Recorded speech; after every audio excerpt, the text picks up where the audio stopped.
Bonjour à tous. Aujourd'hui, nous nous retrouvons à Nézignan-l'Évêque pour des retrouvailles, je dirais, puisqu'il y a 1 an et demi, j'ai interviewé Fabrice Oros, ici présent, que vous avez rencontré donc pour la sortie de son 3e roman Messenger 2. Et c'était donc fin 2021, on peut dire qu'il y a pratiquement près de 2 ans qu'on s'est rencontrés. Alors vous travaillez dans le domaine du vin, mais votre passion, je dirais principale, c'est l'écriture de romans, car vous êtes romancier et vous sortez donc cette année, au mois de novembre, À la recherche de Djeko. Alors d'abord bonjour Fabrice. Bonjour. Et donc je suis très content de vous revoir, parce qu'on peut le dire, Messenger 2 a été un succès, une belle rencontre avec vos fans et le public. Et j'aurais voulu savoir justement, pendant ces 1 an et demi, 2 ans, vous avez développé la sortie et la présentation de votre précédent roman Messenger 2. Comment s'est passé cet accueil du public? Comment ils ont apprécié et découvert Messenger 2? Alors déjà, merci de revenir pour cette tribune. À mon petit niveau, c'est vraiment très gratifiant. Donc la sortie s'est très bien passée. Je dirais que la plupart de mon lectorat m'a suivi, plus ceux qui m'ont rencontré après. Donc ça m'a permis, en plus, j'ai eu une plus grande période, puisque dans les 2 premiers, il y avait 1 an entre la parution. Là, Messenger 2 date, comme vous l'avez dit, de 2021. Donc ça m'a permis de faire une promotion un peu plus longue et d'avoir donc un budget plus conséquent donc, pour la sortie de mon 4e roman. Moi j'ai vécu en parallèle donc une sorte de rêve le 22 juillet dernier, puisqu'en fait en 2019, bon on ne se connaissait pas encore, quand la première aventure dont Messenger 1 a vu le jour, je me disais que pour moi, et à mon tout petit niveau, le Graal serait de m'asseoir un jour à la Fnac ou à Cultura, mais ça me semblait vraiment inaccessible. Et pourtant, j'ai été retenu par les responsables de Cultura à Béziers, donc au Polygone. Ce jour est arrivé, le 22 juillet dernier, et ça a été vraiment une sorte de consécration pour moi, parce que vraiment, comme je l'avais dit, quelques années avant, je pensais vraiment que c'était totalement inaccessible. Et ce jour est arrivé, donc tout ce qui arrivera maintenant après ne sera que du bonus. D'ailleurs, une nouvelle date est prévue là-bas courant 2024, parce que bon, la journée s'est très bien passée, et donc je dois contacter les responsables en début d'année. Eh bien, j'espère que cette aventure va continuer, surtout avec ce 4e roman, À la recherche de Djeko. Alors, ma première question, mais qui est ce Djeko? Puisque vous changez quand même d'univers entre Messenger 1 et Messenger 2. Là, c'est plutôt thriller, c'est plutôt une aventure particulière, singulière. J'aimerais que vous le présentiez, ce roman, À la recherche de Djeko. Donc, qui est ce Djeko? Oui, donc avant de le présenter, si vous voulez, je tenais à alterner le sentimental du policier, puisque donc, pour revenir un peu à Messenger 2, ça a été assez bien accueilli. Ceux qui ont aimé le premier, la plupart ont aimé celui-là, parce qu'il est quand même mieux travaillé. Le premier, c'était une émotion. Et voilà, émotion du moment, 2019, qui a été une année pour moi un peu compliquée. Donc c'était une pure émotion. Alors il n'est pas parfait le 1, mais il a le mérite d'être authentique, comme je dis souvent. Le 2 est plus travaillé, plus romancé. Alors il faut savoir aussi que À la recherche de Djeko, à la base, que j'ai écrit dans la foulée de Messenger 1 en 2019, devait sortir après Lettre à Anne. Mon lectorat a fait que il y a eu une demande pour que j'écrive la suite de Messenger, ce que j'ai fait. Donc, ça m'a permis, effectivement, d'alterner 2 univers, le sentimental et le policier. Donc là, naturellement, je reviens au policier, qui est un peu mon domaine de prédilection, où d'ailleurs je suis plus à l'aise. Ça me permet de retrouver mes 2 personnages dont fétiche, le commissaire Blamont et la profileuse Velski. Donc ça, c'est toujours retrouver des personnages qu'on a créés. Ça fait toujours un petit quelque chose. Bien sûr. Et avant de parler de faire le pitch, c'est vrai que je tenais pour cette aventure à faire une histoire plus locale que pour Lettre à Anne, qui se passe dans la région de Saint-Gaudens. Je voulais, si vous voulez, transposer vraiment les personnages ici.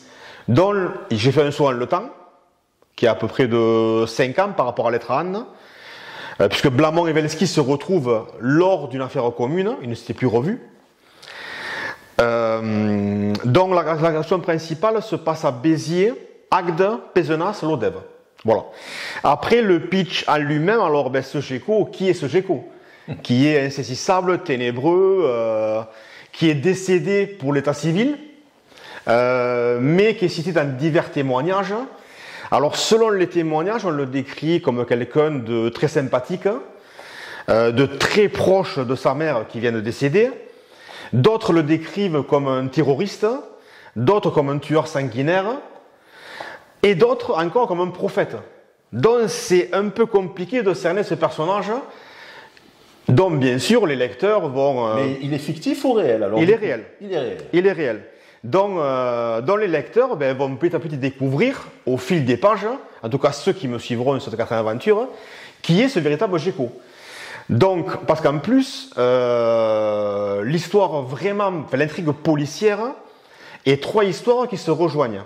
D'accord. C'est-à-dire que le commissaire Blamont, qui a été muté à Béziers, enquête dans le milieu gitan d'Agde, suite au décès de la mère de ce fameux Géco. Voilà. Katerina Welski, qui a depuis intégré la DGS de Paris, donc enquête sur un trafic d'armes international. Et de l'autre côté de la frontière espagnole, il y a un nouveau personnage, le lieutenant Valdés, qui est un personnage un peu borderline, qui a ses propres méthodes. Et lui, il enquête en fait parce que quelqu'un s'attaque au club, au bar à filles de la frontière, en tuant les tenanciers et en libérant les filles. Et tous, en fait, vont se rendre compte qu'ils cherchent la même personne qui est ce Géco. Voilà. Et en parallèle, dans le milieu du livre, il y a un tueur à gages qui vient dans l'histoire également pour essayer de traquer ce Géco. D'accord. Donc voilà le pitch qui est pas évident à faire. Alors c'est vrai que c'est une histoire qui est un peu plus sombre que Lettre à Anne, qui est, on va dire, qui est assez violente, mais il y a quand même ce que je tenais. Il y a quand même un fond d'humanisme et d'humanité. Il y a quand même une morale. Il y a une morale. Voilà. Il y a quand même une morale, ça je peux rien dire de plus, mais voilà, je pense que les gens, quand ils vont connaître ce Géco, enfin le véritable Géco, vont peut-être pas s'attacher à lui, mais risquent de le trouver sympathique. Ah, là, j'amène encore plus de mystère. Mais donc voilà, après ceux qui me suivront se feront leur propre opinion au fil des pages. Voilà, c'est au lectorat de se faire sa propre idée, son propre personnage de Géco, je dirais, à travers justement tous les détails et les visions de chacun des protagonistes. De chacun, voilà. Et alors justement, mais on peut se dire, mais en fin de compte, quelle est votre source d'inspiration? Parce que là, on voit quand même que votre imaginaire est exacerbé. Et comment vous est venue un petit peu cette idée de départ? Est-ce que c'est quoi? C'est l'actualité à la télé, les faits divers dans les journaux, des rêves, des cauchemars? Comment ça se passe, votre inspiration pour créer ce type d'histoire? Alors, vaste question. Vaste question. En fait, je suis un fan de Columbo depuis le début. C'est une série qui m'a toujours passionné et fasciné. Alors Columbo, c'est différent, on connaît le tueur au début. Tout l'intérêt de l'épisode, fait des épisodes, est de savoir comment Columbo, qui a une personnalité très singulière et à part, va arriver à trouver la preuve. Voilà. Donc c'est vrai que Columbo a pour moi été, pas une source d'inspiration, mais parce que de tout petit je le suis Columbo vraiment. J'ai été vu, revu, et d'ailleurs ça passe encore tous les samedis. Ce qui prouve que je ne suis pas le seul fan de ce lieutenant. À l'imperméable. Mais c'est vraiment ce personnage qui m'a amené à l'intrigue policière. Après, je suis un gros lecteur. Alors là, j'ai un univers quand même, comme le cinéma, qui est vraiment très vaste dans la lecture. Mais c'est vrai que le mécanisme du policier a ce côté fascinant, parce que c'est un puzzle. Voilà, c'est un petit puzzle. Et au fil des pages ou au fil des images, si on est au cinéma, Toujours pareil, si l'écrivain ou le réalisateur a bien fait les choses, le puzzle se met en place de manière automatique et ce mécanisme m'a toujours fasciné. Voilà. Après, oui, actualité, faits divers, de toute façon, j'ai une grande imagination. Donc, je pense que, de toute façon, il faut être imaginatif quand on écrit, hein, forcément. Mais je pense plus que mon inspiration vient de Colombo et de mes lectures, quand même. Donc, ce qu'il y a d'intéressant, justement, on parle de Colombo, de séries télé, de polar, de thriller. On peut imaginer que finalement, une histoire comme À la recherche de Djeko, finalement, peut peut-être se transformer, se transporter, peut-être au cinéma ou à la télévision comme un téléfilm ou comme un film. Est-ce que cette idée-là vous a traversé l'esprit? Merci pour cette question. Hein. Merci pour cette question, mais vous savez, je suis un peu écrivain local. Je connais ma place sur l'échiquier et j'ai aucun problème avec ceci. Voilà, déjà, pour commencer. Donc c'est un peu compliqué de répondre par l'affirmative. Ce serait un rêve. J'ai parlé d'un rêve après qui s'est réalisé avec Cultura. Les rêves sont permis et gratuits. Donc ils sont gratuits, autant en profiter. Après, si vraiment, bon, ce serait vraiment exceptionnel, hein, je vous le dis de suite. Hein, mais la cerise sur le gâteau serait qu'une actrice que je suis depuis ses débuts, parce qu'on n'a qu'un an d'écart. Alors je ne dirais pas qui est l'aîné de nos deux. Ben, si ça venait à se concrétiser, qu'elle accepte de jouer dans une adaptation. Ça serait vraiment pour moi quelque chose de fantastique. C'est Charlotte Gainsbourg, que je suis depuis Les Mon Inceste, parce que bon, j'étais un fan de son père.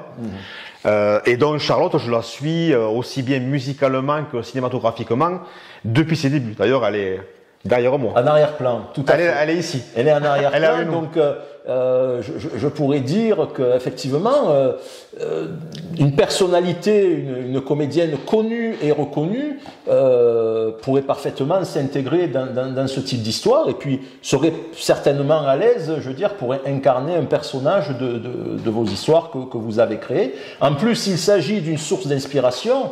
Alors là, je dirais que c'est l'apothéose, la cerise peut-être sur le gâteau. Et donc on peut imaginer qu'une histoire comme celle-ci, du fait de sa construction, de sa structuration, peut être parfaitement transposable à l'écran. Pourquoi pas? Tous les rêves sont permis. Tous les rêves sont permis. La porte, en tout cas, la porte est ouverte. Ah oui. Et par contre, pour l'anecdote, puisqu'on parlait de Charlotte, il est vrai que j'ai écrit Lettre à Anne, dont l'héroïne Anne a m'inspiré de son jeu d'actrice, que je trouve vraiment, enfin moi que j'adore, aussi bien dans la comédie, dans le sentimental, des films plus sombres, plus sérieux aussi qu'elle a fait. Donc ce jeu d'actrice m'a toujours fasciné, sa personnalité me fascine.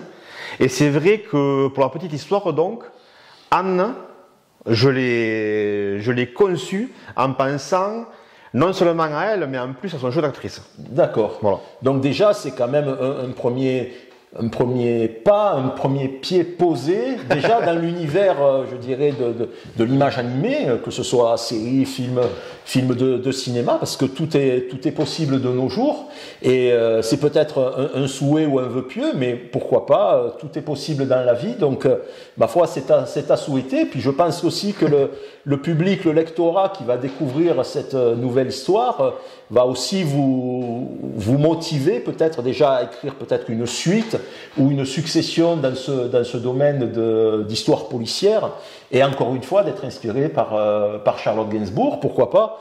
Et maintenant, justement, en parlant de votre lectorat, donc il va être en mesure de découvrir ce roman à partir de début novembre, puisque vous avez prévu justement une promotion et puis une sortie pour les séances de dédicace à partir de début novembre, le 3 ou le 4 novembre. Oui, le vendredi 3 novembre. Voilà, le vendredi 3 novembre, donc toutes les dates du mois de novembre seront dévoilées dans la prochaine newsletter que mes abonnés recevront vers le 20 octobre à peu près. Et déjà, je tiens à remercier tous les partenaires qui me refont confiance une nouvelle fois. Donc, je sais que le 3, je vais commencer au Super U de Servian, qui est le partenaire historique. Ça a toujours, je suis quelqu'un de très fidèle. Et ça a toujours commencé là-bas. Donc, tant que eux le souhaiteront, la première date sera au Super U de Servian. Ensuite, je suis à la librairie Lanette de Pézenas, qui pour moi a été une étape très importante. Ça a été vraiment un tremplin, Lanette. Donc, je serai chez eux le samedi 4. Ensuite, le 10, je suis au Super U de l'Odève, qui aussi est un partenaire historique. Le soir, je serai à la soirée du Marmiton, qui est un restaurant à Agde, une très bonne table à Agde, qui font... alors avant, ils faisaient une soirée filles, là, ce sera plus une soirée marché artisanal. D'accord. Et ensuite, dont les dates de décembre seront dévoilées, donc à la newsletter de fin novembre, parce qu'elles ne sont pas complètes encore, donc je ne veux pas en dire plus. Après, donc, ce que je tiens quand même à signaler à mon lectorat, c'est que pour le moment, il n'y aura pas de date au Super U de Rougeant comme chaque année, pour cause de travaux d'agrandissement, pas une montée de leur part.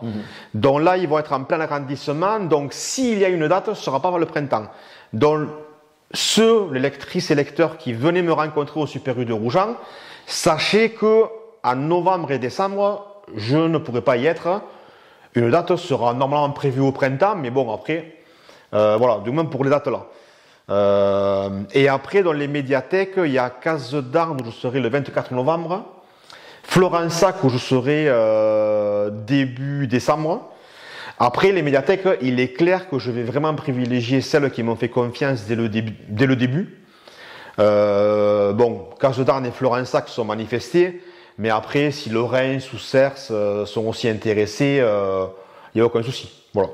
Et donc, on peut imaginer justement qu'en vous suivant sur les réseaux sociaux, que ce soit à travers votre site internet personnel où l'on peut s'inscrire pour avoir la newsletter, et puis aussi les réseaux sociaux, donc je pense Instagram, Facebook, comment cela se passe pour communiquer avec vous ou avoir quelques infos justement, quelques confirmations sur des dates, comment doit-on agir? Alors sur Facebook, je suis à mon nom propre, Fabrice Ross, tout simplement. Instagram à la page Ross Auteur, qui est également inscrite sur ma page d'accueil de mon site. Et après, oui, sur mon site, on peut s'abonner à la newsletter. Alors, il n'y en a pas une chaque mois, il y en a à peu près 8 ou 9 par an. C'est anonyme, c'est-à-dire que c'est l'administrateur du site qui traite tout. Moi, je ne fais que les textes. Donc, il y en a qui veulent s'abonner. C'est pas moi qui m'en occupe. Mais c'est vrai que le gros avantage, c'est qu'on reçoit un mail, donc je vous dis 8 ou 9 par an, gros maximum, les années de sortie. L'actualité, par exemple, celle du 20 octobre, va donc, déjà, elle indiquera aux lecteurs et lectrices que cette vidéo sera à l'onglet médias. Et également toutes les dates de novembre, et fin novembre, la dernière de l'année, indiquera la date de décembre. Voilà. Donc c'est quand même un avantage pour me suivre. Mais après, que ce soit sur mon site ou les réseaux, je réponds à tous les messages, donc il n'y a aucun souci. Bon, c'est très bien. Et puis maintenant, pour conclure cette interview, les projets d'avenir, parce que voilà, on dit quand même un 4e roman. En quelques années, pratiquement tous les 2 ans, vous sortez un roman, ou moins un an et demi même. Parce que là, le premier, il est sorti en quelle année? 2019. 2019, donc ça fait quand même en 4 ans, donc c'est très peu de temps en fin de compte. Vous avez un rythme d'édition quand même assez rapide. Et alors les projets d'avenir sur le court moyen terme, ça serait quoi j'imagine de continuer cette aventure, mais est-ce que vous allez, donc vous disiez que vous alterniez justement les projets, que ce soit policier ou le sentimental, est-ce que vous avez déjà une idée du prochain ou comment ça se passe? Oui, donc 2019 c'était le premier, donc en fait j'ai sorti 3 en 3 ans. 2019, 2020, 2021. Et là, c'est la première fois qu'il y a un laps de temps de 2 ans entre les deux. S'il y a un 5e, je pense que je vais rester sur ce rythme. Ça permet déjà de faire une promo plus longue, d'avoir un plus gros budget comme je l'ai eu. Et après, peut-être je dis des bêtises, mais à mon petit niveau, je n'aimerais pas lasser. Je me dis que si j'en sortais un par an, arrivé à un moment, peut-être les gens me suivraient un peu moins. Donc là, c'est vrai que le rythme de 1 an sur 2, je trouve que c'est un bon rythme. Alors après, ça ne va pas forcément dire 2 ans. S'il y a un 5e, là, en fait, les 4 vont sortir en fin d'année. enfin, sont sortis en fin d'année. S'il y a un 5e, je peux aussi envisager de sortir au printemps. Donc ça ferait un an et demi.